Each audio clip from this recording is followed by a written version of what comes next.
والدین از خاک پای مادر است، هرچی دارای وطن از دعای مادر است. آن که در وصف بهشت فرمود قرآن کریم، صاحب قرآن بگفت زیر پای مادر است. باید دوست بداریم مادر، اولین عشق است. حالی نمیدانیم مادر همو بهشت است. مادر ترا کلان کرد، ترا خران، ترا پوشان، بعد میفهمی ایرا لیکن میشی پشیمون.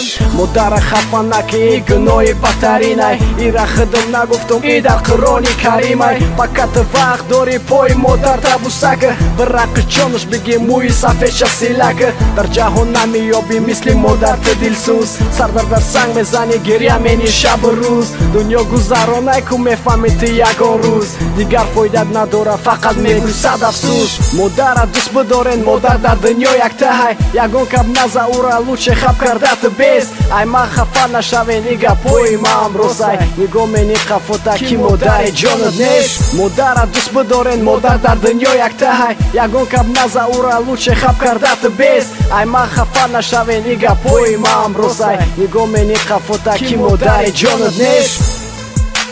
که مادر جانت نیست، که مادر جانت نیست، که مادر جانت نیست.